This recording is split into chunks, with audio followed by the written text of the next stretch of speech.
Hello viewers, இது உங்கள் beauty garden. இந்த வீடியோவில் மல்லிகைப்பூ செடி பராமரிப்பு பற்றி நம்ம பார்க்கலாம். இது குண்டு மல்லி, அடுக்கு மல்லி. இது என்கிட்ட ஒரு 4 செடி இருக்குது. இங்கே பாருங்கள், ஒவ்வொரு கலையிலையும் ஒரு 10-15 பூ மேலே இருக்கும். கூட்டம் கூட்டமாக தான் பூக்குது பாருங்கள்.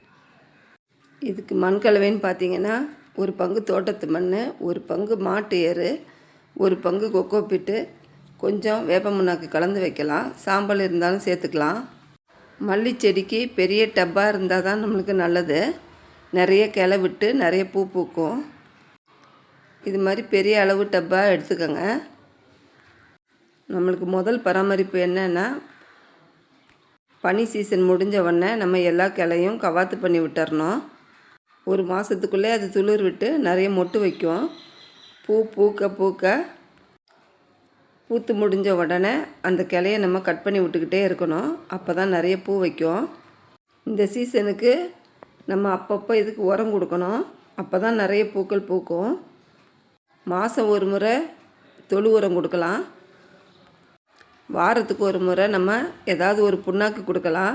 கடலை புண்ணாக்கு, கடுகு புண்ணாக்கு, இல்லாட்டி எள்ளு புண்ணாக்கு, ஏதாவது ஒன்று நம்ம கொடுத்துட்டு வரணும். அது கூட கொஞ்சம் வேப்ப புண்ணாக்கையும் சேர்த்து நம்ம கலந்து வைக்கணும். ஒரு நாளைக்கு முன்னாடியே நம்ம தண்ணியில் புண்ணாக்கை ஊற வச்சு மறுநாள் சாயங்காலம் தான் நம்ம கொடுக்கணும். கொடுக்கும்போது நல்லா கரைச்சி விட்டு வடிகட்டி கொடுக்கலாம். புண்ணாக்கு கரைசல் ஒரு வாரம் கொடுத்தா கூட மறுவாரம் நம்ம அரிசி கழுவுன தண்ணி, காய்கறி கழுவுன தண்ணியை நம்ம கொடுத்துட்டு வரலாம். நம்ம மீன் அமிலம், பஞ்சகாவியா இல்லை ஏதாவது ஒரு ஃபெர்டிலைசரை வாரம் ஒரு முறை நம்ம இலைக்கு மேலே ஸ்ப்ரே பண்ணிக்கிட்டு வரணும். இது பாருங்கள், ரோஜா மல்லி ஒத்தையாக தான் இது பூக்கும். ரோஜா பூ சைஸில் இது வரும். ஒரு பூ வச்சாலுமே அவ்வளோ நம்மளுக்கு வாசனையாக இருக்கும். இது ஒரு 2 செடி என்கிட்ட இருக்குது. நான் எல்லாமே இந்த அளவு டப்பில் தான் வச்சுருக்கேன். அப்போ தான் நம்ம பதியம் போடுறதுக்கு நம்மளுக்கு வசதியாக இருக்கும்.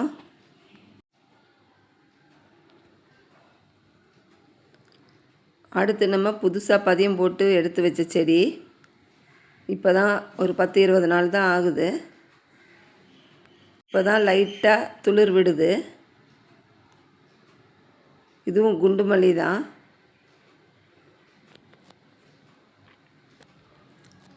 இதுவும் குண்டு மல்லி தான். ஒரு பெரிய டப்பில் நான் வச்சுருக்கேன். இதில் 2 செடி வச்சுருக்கேன். இந்த சீசனில் நம்ம நிறைய பராமரிப்பு இதுக்கு செஞ்சால் தான் நம்மளுக்கு நிறைய பூ கொடுக்கும்.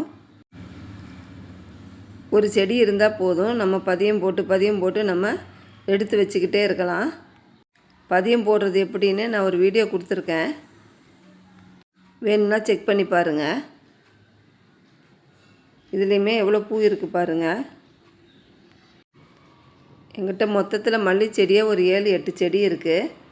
இன்னும் 2 பதியம் போட்டு வச்சுருக்கேன். இது நல்ல சீசனில் எனக்கு ஒரு 2 முளை பூ கிடைக்கும். நம்ம கவாத்து பண்ணி விடுறதுல தான் நம்மளுக்கு பூ அதிகமாக கொடுக்கும். கவாத்து பண்ணும்போது ஒரு 5-6 இலைக்கு கீழே நீங்கள் கவாத்து பண்ணி விடுங்க. அப்போ தான் நல்லா படர்ந்து வரும். இல்லாட்டி இப்படி உயரமாகிடும். மல்லி செடி ஒரு கொடி வகை தான். நம்ம கட் பண்ணி விடுறதுனால அது செடியாக இருக்குது. இதில் பாருங்கள் எவ்வளோ மொட்டு வச்சுருக்குன்னு.